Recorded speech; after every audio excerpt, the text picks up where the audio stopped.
Welcome back, everybody. Dr. Peter Glidden here with the second hour, coming to you live Wednesday, the 9th day of October 2013. You know, Longevity is a network marketing company, a multi-level marketing company, and that leaves a sour taste in some people's mouths. I'm going to read from you a really good article that I wrote, one of my distributors in Canada, Damik, sent to me. It's very, very, very good. Written by Scott Allen at about.com. I quote, "It never ceases to amaze me the extreme polar views on the topic of network marketing and multi-level marketers. Some people are passionate about it in the extreme, and there are even top celebrity authors like Robert Allen, Mark Victor Hansen, and Robert Kiyosaki doing it and advocating it. Yet, in many circles, you might as well declare yourself a leper as admit to being in network marketing. Man, oh man, ain't that the truth." So what is the problem with network marketing and multi-level marketing strategies? Well, maybe it's the pyramid structure. But you can't really take issue with a tiered compensation structure. Almost every large sales organization in the world has that. Salespeople get commission, sales managers get overrides or bonuses on top of that, and sales directors on top of that, and vice presidents on top of that, and presidents and CEOs on top of that. Well, maybe it's the fact that you have to pay to participate in it. Well, that can't be it. That's a standard franchising model, and I assure you the franchise fee of most traditional franchises dwarf the sign-up cost of any MLM program by comparison. Now, certainly there are illegal pyramid or Ponzi schemes. This is where the money is all being made off of signing up other people with little or no real product ever being delivered. But in spite of whatever perceptions people may have, the fact is that Amway, Excel, Melaleuca, Prepaid Legal, USANA, Longevity, and many others have sold millions upon millions of dollars of products to very happy customers, many of whom are not also reps. They're just customers. So there has to be a perception problem here, but if so, the perception is out of line with the reality. But surely the bad reputation MLMers have has some basis in fact than the occasional illegal pyramid scheme, and here's where we get to the meat and potatoes of the article. The real problem with MLM is not MLM itself, but some of the people it attracts. Network marketing is just a business model, and it really amounts to micro-franchising. Its upside is that it has a very, very low cost of entry with the potential for exceptional revenue, and there are those who achieve that. But those same things that make it attractive to many who are not really qualified or prepared to become business owners.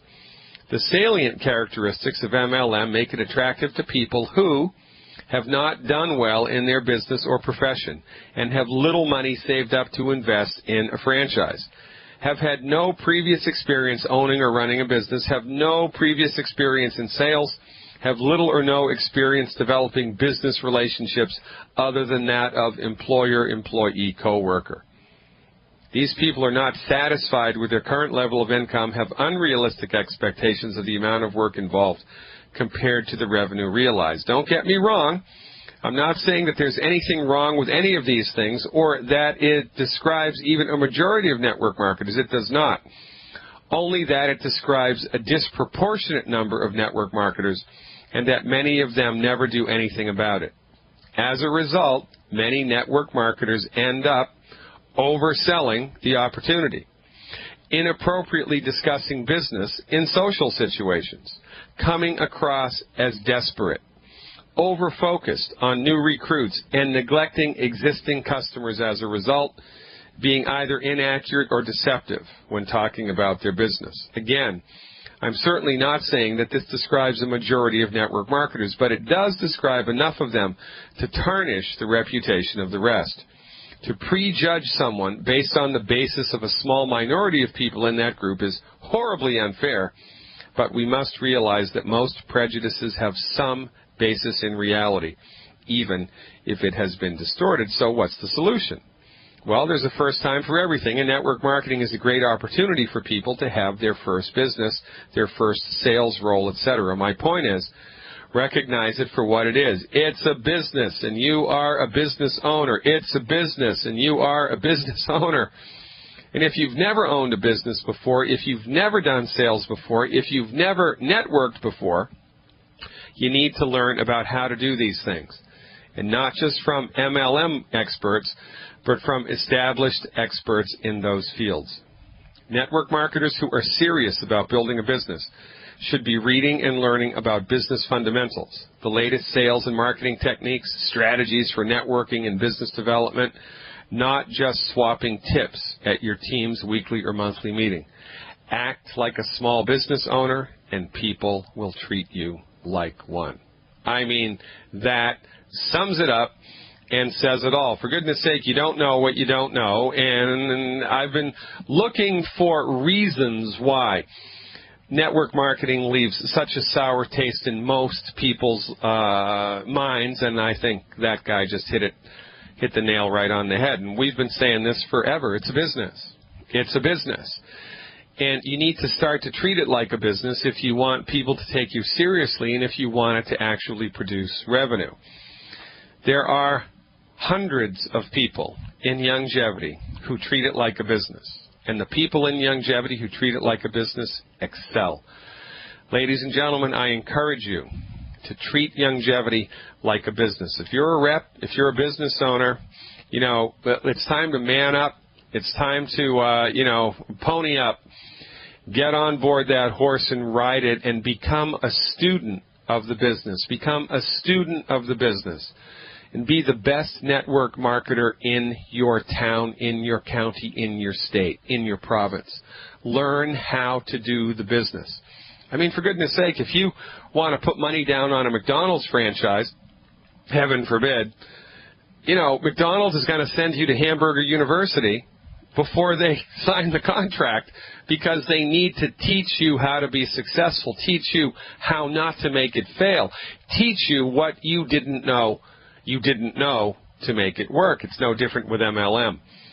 So if you really want to ride this horse into the sunset and have an unrecognizable financial future, if you want to have an unrecognizable financial future, you need to step up your game with learning how to be a business owner. And we've got your back there, ladies and gentlemen. Team Glidden is dialing this in every day, every week, every month.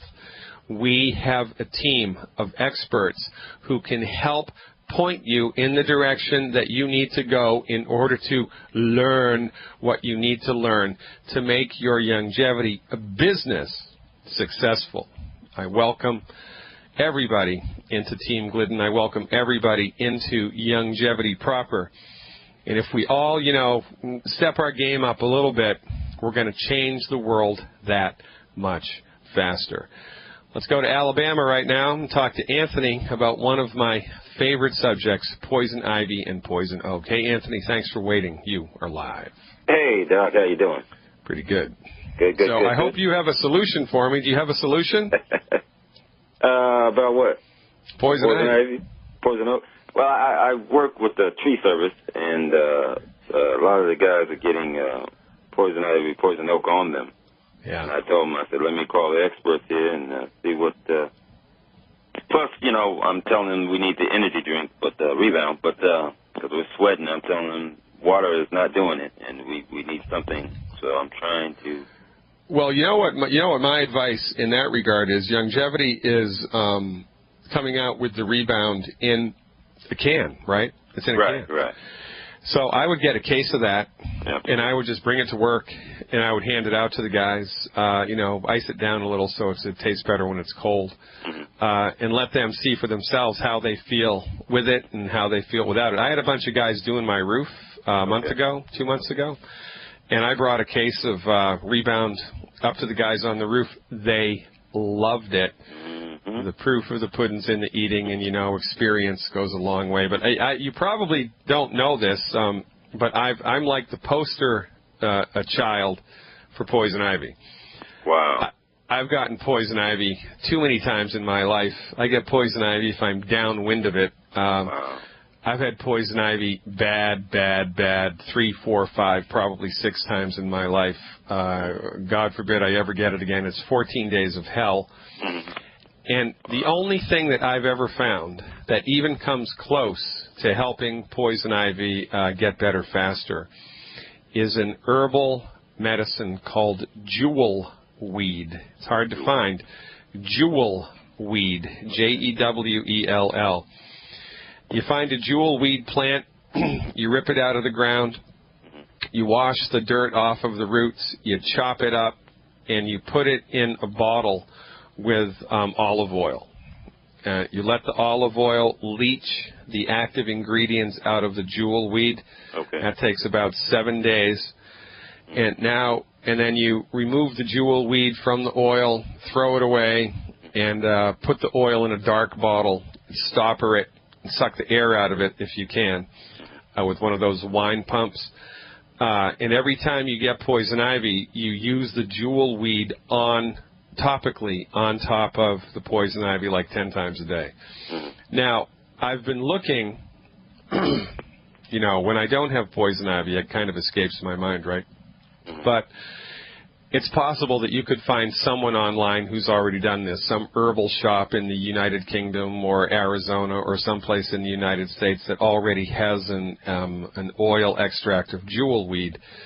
That is the only thing that I've ever seen come even close. I mean, I've done everything, man. I've rubbed kerosene in it. I've rubbed gasoline in it. I've done all of the tars. I've done you name it, I've done it.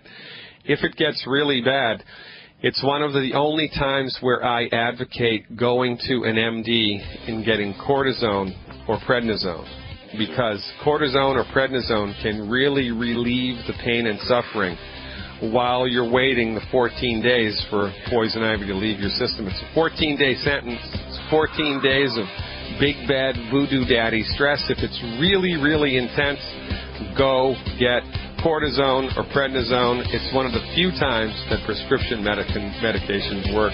Otherwise, check the jewel weed out and tell me what you think. Thanks, Andy. Welcome back, everybody.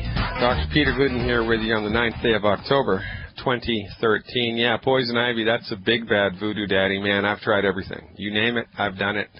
I've done every homeopathic in the book. I've made my own homeopathic medicine out of poison ivy. I've done everything.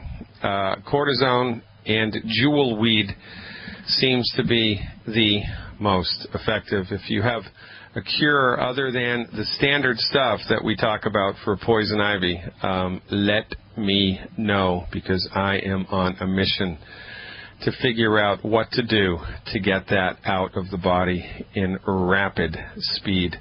Going to go to Virginia now and talk to Terry, who's calling in with an update. Hey, Terry, thanks for the phone call. Hey, you are live. Let me turn my computer down so you can hear me. Can you hear me? I can. Thanks for calling. Oh, yeah. How you been doing? Well, I've been doing great. The burning question is, what about you? Well, I want to tell you about me and my brother Adam. I'll tell you about Adam first, and I don't want you to think I'm trying to be funny or anything. But the first time Adam took those liquid-derived plant minerals, I was sitting here with him, and I give him a straight cap of it, cap full. I didn't know it was supposed to be diluted or anything. Yeah. Well, his he done turned gray-headed, and his eyebrows was gray. Well, his eyebrows turned brown. Yeah. And I said, hey, what did you do? Put some dye on your eyebrows? He said, no, I didn't put nothing on them. They turned completely brown. And so, I was giving him straight caps like for a few days until I realized it was supposed to be diluted down. Well, his hair has turned brown in the back, his sideburns, and on the very top. Yeah, isn't that remarkable? Yeah, he has a blondish gray band of hair just around the top middle. Yeah. Just really amazing. I just couldn't believe it. He looks like a bobcat, right? Yeah, yeah, he looks like a bobcat. But also, he's been a chain smoker since he was 18. How old is he now? He's, how old are you now? 47. Yeah, wow. Yeah, he's been a chain smoker. He was Well, like a year ago, he was smoking 7 cartons a month. Yeah, ouch. You know, of these cigar-type cigarettes. Yep. Well, now he's smoking one about every hour and a half. I didn't even know you put people on a smoking program. I heard about this through Sandy. Mm-hmm. And decided to try it, you know, and give him a sip of minerals here and there. And he's only smoking like one and a half now, you know, and he's not nearly as anxious as he was. So down from 7 packs a month to 1.5 packs a month? 7 cartons. 7 cartons? Yeah. To 1.5 cartons? No, to 3 cartons. So he's come down from 7 cartons to 3 cartons on my Stop Smoking program. Yeah. Cut it in I half. bought him 3 cartons 2 days ago. Wow, that's remarkable. Yeah, and he had some left over before I bought those. He was going out into the parking lots up here to the neighborhood store and the little bar grill up here and picking up butt out of the parking lot. Isn't that because something? he was so desperate for more cigarettes, you know. Yeah. And I thought, man, you really have a problem there. And he was smoking, he was drinking like 2 and 3 pots of coffee a day, and he's down to half a pot now. Boy, you got to love that. And his hair's coming back. Boy, man, oh man, he's going to be the longevity poster child, I got to tell you. But anyway, I want to tell you what's changed with me. All right, I'm sitting down and my seatbelt is fastened, so let her rip. Okay, I have more energy. I've lost 6 pounds. Nice. I lost 8, but somehow or another I picked up 2 back. Mm-hmm. I had some busted blood vessels in the corner of my right eye. Yeah. Which I developed about a week before I got the product. Mm-hmm. And I started taking the products, and it's completely gone. I don't know what it was, whether it was early stages, conjunctivitis or whatever, but that's gone. I had some real sharp pains in my right knee. I couldn't put any weight on my knees, you know, without a pillow under my right knee.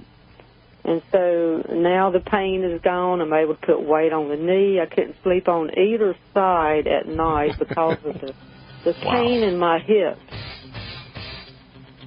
On either side now. Terry, hold on to your thought, girl. We're up against a hard break. I want to hear more of this. You're making my week, Terry. This is one of the best phone calls I've gotten in a long time. You stick around. We're going to pick this up after the break. Ladies and gentlemen, it's the luckiest day of your life. I'm Dr. Peter Glidden, and this is Fire Your MD Now. Welcome back, everybody. Dr. Peter Glidden here with you.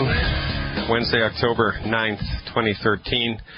Going to go to Florida and talk to Dawn about sensory modulation. How about that? Hey, Dawn, thanks for the call. Oh, no, I'm sorry. Sorry, Dawn. I'm going to have to keep you on hold. We're still talking to Terry in Virginia. I lost my concentration. Hey, Terry, are you still with me? Yes, I'm still here. Okay, very good. So, all right, so you had the burst vessels in your eye. Those are gone. You had knee pain that was making it difficult to sleep. You had hip pain. The knee pain's gone. Is the hip pain gone too? Almost complete. It's not completely gone, but it's gone enough to where I can sleep on either side. It was worse than my right hip. Now, before longevity, how long had it been since you'd had a good night's sleep because of this pain? Well, I wasn't sleeping well at all, but I have some other reason I wasn't sleeping also. Okay. I don't know what it is, but I've been unable to fall asleep and stay asleep, and I'm on medication for it, which I hate. I was on something natural for that for a while, and I slept very well with it, but then I started this with longevity, and I wanted to see what you recommend, you know, or if you was going to wait a while or whatever. So since you've started longevity, has your sleep changed at all, you know, aside from the pain factor from the hip? Well, I know it's changed from that because I couldn't sleep because of the hip pain. You know, it was that I was like sleeping for a few hours and then I'd wake up and then I couldn't go back to sleep without taking the Ambien. And then whenever I got on the product, I was, my sleep patterns were a little bit different, slightly different, And then I couldn't sleep at all. So I took the Ambien, and I've been on the Ambien again. And I'm on like 5.0 milligrams of Ambien. Okay, so the problem now but the hip pain is gone. Okay, good. But so now you fall asleep, but you wake up in the middle of the night and you're wide awake? Yeah, like about 3 o'clock in the morning, 4 o'clock in the morning. Yeah. That's a blood sugar issue. What about during the daytime? Do you get sleepy after you eat a meal? I get sleepy around noon. Yeah, well, there you go. Okay, so this is a blood... I'm eating a big breakfast. Yeah. No, it's not the food that you're eating. It's your body's inability to metabolize the sugar appropriately. It's kind of like, if you've got a 5-lane superhighway and there's an accident on it and all of the traffic goes to one lane, you go from 5 lanes to 1 lane, that creates a big bottleneck of traffic. Well, when your body doesn't have the proper nutrition, the blood sugar backs up in the blood, not because there's too much sugar in the food, but because there's a bottleneck there caused by not enough nutrients. And so when you get sugar backing up in your blood, all kinds of funny things happen, one of which is you'll get sleepy after you eat a meal and you wake up in the middle of the night and you're wide awake. So you would need to add to your program the sweeties, Terry, the sweeties. What's your current body weight? I weigh 155. All right, so I would start with 1 bottle of sweeties a month. 1 bottle of sweeties a month. Take 4 caps. Actually, 2 would be better for you. 2 bottles of sweeties. Take 4 capsules twice a day. 4 capsules twice a day of the sweeties. And within, 14 days max, you should be sleeping right through the night. Okay, now, I want to, talk to you about hysterectomy. I had a hysterectomy, a total hysterectomy in 2006. I was told that I needed this hysterectomy because I had something called endometrial hyperplasia with atypia. Yeah. They said that the atypia was what made it especially dangerous and that there was precancerous cells. Yeah. And I was frightened into having this hysterectomy. I had no support. Yeah, right. Well, that's what you get for living in Alabama. I don't know what to tell you. I mean, Virginia. I live in Virginia. Well, yeah, so, they're correct that atypical cells in the cervix are not a good thing. And one way to take care of that, like I was alluding to earlier in the program, if there's breast cancer, well, one way to get rid of the breast cancer is hack the breast off, right? Uh-huh. One way to get rid of the atypical cells is to yank the uterus, right? And quite frankly, if I was a woman, I'd be a little offended that the term hysterical is what they use to describe the surgery necessary to remove the uterus, a hysterectomy, right? Those 2 words have their Latin root is the same. The term hysterical actually is a derogatory term, which refers to women who get a little crazy at certain days of the month because of their hormonal changes. That's where the term came from. I find it quite offensive, frankly. But when all you have is a hammer, everything looks like a nail, and the surgeon is going to tell you need surgery. Now, there is a different therapeutic that naturopathic doctors use in order to address this issue, and it's effective over 90% of the time. So, had you been my patient years ago in a state where I was, legally allowed to practice naturopathic medicine, odds are that you would not have needed the hysterectomy, but you got it. So I'm assuming they did a complete hysterectomy and took the ovaries as well? Yes, at the very last minute, the surgeon said, I need to take your ovaries, and he had me believing that I could get cancer and not know it, and maybe so I don't know. But well, yeah, so you could get cancer in your colon, too, so why not just remove that? You could get cancer in your lungs, too, so why not just remove those? You could get cancer in your skin, too, so why don't we just scrape all your skin off and put you in a cellophane bubble for the rest of your life? This is how these people think. Let me ask you something here, Dr. It's crazy. Yeah. Now, when they take a woman's ovaries and they're healthy, which I was told mine were, do they, sell them to the highest bidder or something?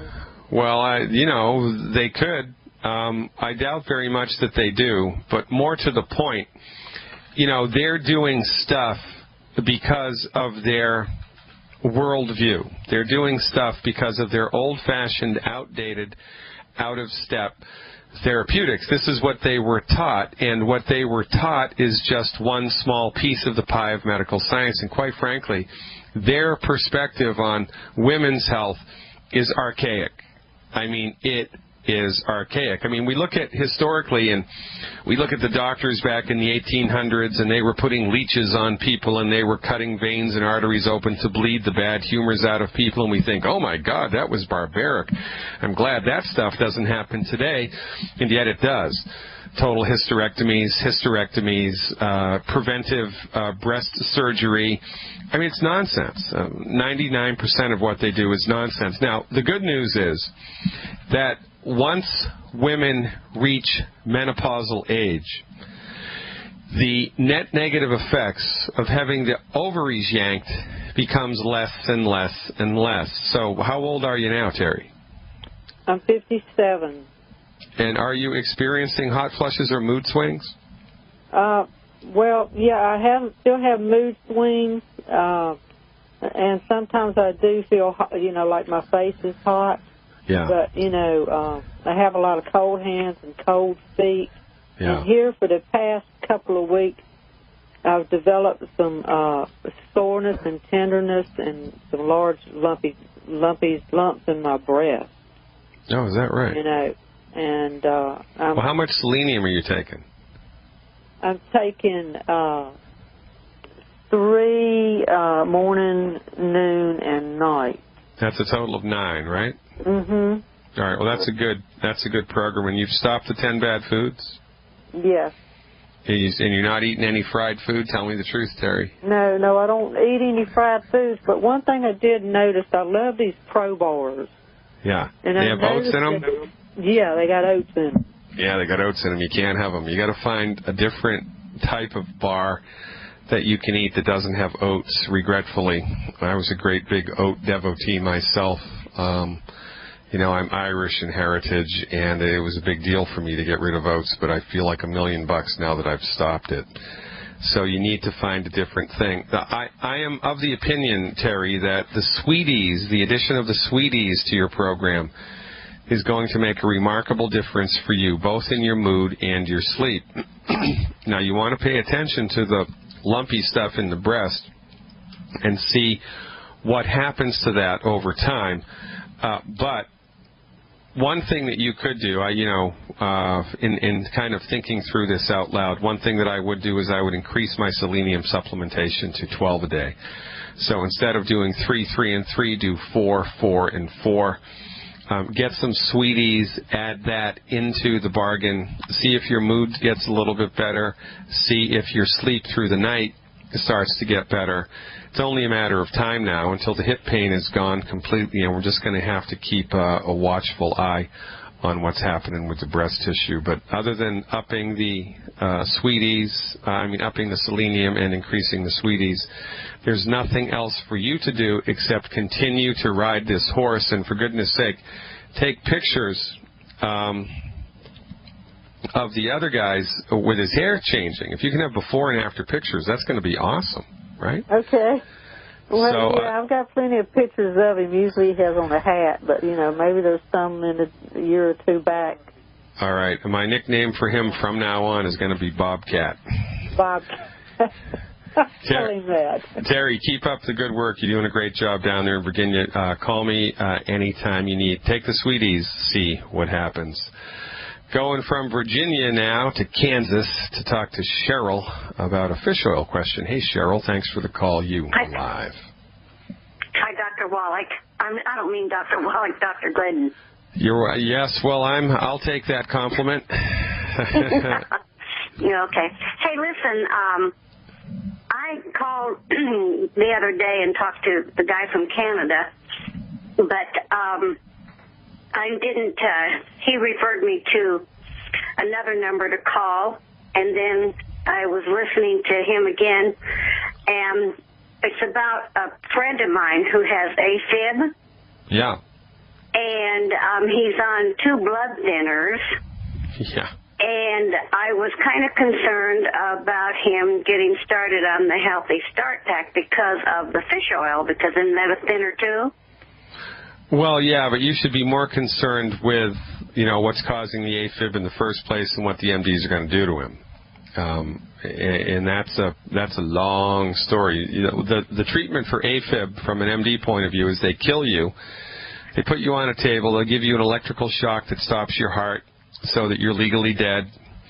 And then they shock the heart again and hope that it starts beating, and hope that when it does start beating, like booting up a computer, that everything works the way that nature intended it. It is an insane therapeutic.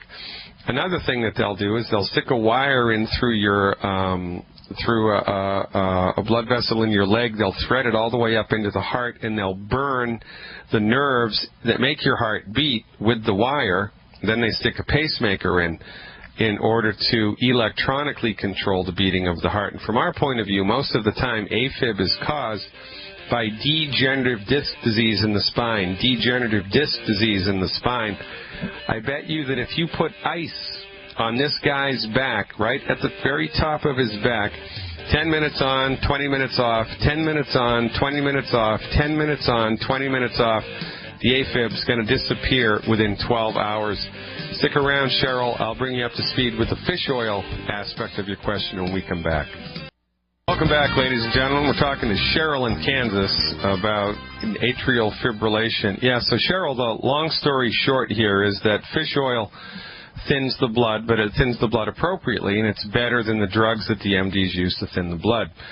Now, if someone's on blood-thinning meds, then they're going to go back to the doctor every 2 to 3 weeks to have something called a prothrombin time checked. And that's, lets the doctor know how thin the blood is. So my recommendation is take the fish oil in addition to the blood-thinning meds. And when the prothrombin time is checked, if the blood is too thin, the doctors will cut down the drugs, which is a much better solution than not taking essential fatty acids, because remember, fatty acids are essential nutrients, and coumadin and warfarin are not. So as long as he's under the care of a physician and the thickness of the blood is being tracked with the proper blood work, which any physician in their right mind will do, then he's good to go and there should be no problem. And, for the next 12 hours, I would do the ice on, ice off, ice on, ice off. And if you have any CM cream around, which is an anti-inflammatory medicine from a topical cream that Longevity makes, I would also put the CM cream on the upper part of the back, right between the shoulder blades, liberally. I'd rub that stuff in every hour, plus the ice on, the ice off, and that should normalize the heartbeat.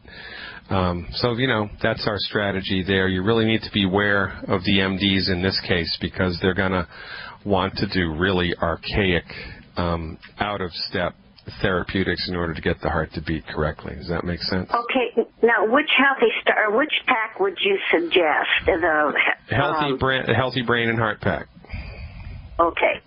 Okay. So brain and I would do heart. 1 Healthy Brain and Heart Pack and 2 bottles of selenium per 100 pounds of body weight per month. That's 1 Healthy Brain and Heart and 2 bottles of selenium per 100 pounds of body weight per month. Give that a try and let me know what happens, okay? Okay, thank you very much. Cheryl, thank you. I appreciate it. Now, finally, we get to talk to Dawn in Florida about sensory modulation. Sorry about that, Dawn. You are live. That's okay. I have a friend. Her 2.5-year-old daughter has been diagnosed with sensory modulation disorder, or sensory perception disorder, type 2. Yeah. Can you share anything on that? Yeah, so from our point of view, that's an inborn error of metabolism, which was capitulated from bad nutrition in the blood of the pregnant mother, and it's the obstetrician's fault. It's bad nutrition in the blood of the pregnant mother. So while the child is developing, the central nervous system doesn't have the raw materials necessary in order for it to grow properly. Now, the good news is that the child's body is still growing. So if we intervene with medical nutrition, it's entirely possible that this could either go away completely or, the child's behavior will get as better as it's able to get. So the recommendation here would be eliminate the 10 bad foods completely. Eliminate the 10 bad foods from the child's diet. And give the child one healthy brain and heart pack and 2 bottles of selenium per 100 pounds of body weight per month. Well, she's 2.5 years old. Well, so you got to have to just weigh her, see how much she weighs. Oh, okay. And calculate the dosage, right? So if she's 50 pounds, then one of these packages is going to last 2 months. Okay, I see. You see how we do it? So it's 1 healthy brain and heart pack and 2 bottles of selenium per 100 pounds per month, plus a diet that's high in cholesterol. High in cholesterol. And they must eliminate the 10 bad foods, especially wheat, barley, rye, and oats, because the consumption of wheat often makes these kids much more spacey than they really are. Often wheat makes these kids much more spacey than they really are. So just eliminating wheat from the diet might go a long way towards generating a noticeable positive change in the behavior. But either way, I would feed the body the raw materials that it needs to optimize its function. Eat a diet that's high in cholesterol, because that's what the brain and the central nervous system is made from, right? So eggs and butter, eggs and butter, eggs and butter. Eliminate the 10 bad foods, do the healthy brain and heart pack and selenium. And in a child, this young, there should be a noticeable, measurable improvement within the first 4 weeks. So check it out. Call us back. Feed the brain. Feed the body. This is our message. Give the body the raw materials that it needs to fix itself. Stop eating food that's coming up the works. Get out of the way and see what happens. Thanks for the phone call, Don. Thanks for waiting. Ladies and gentlemen, I'm Dr. Peter Glidden. God willing, we'll be back in the saddle tomorrow. See you then.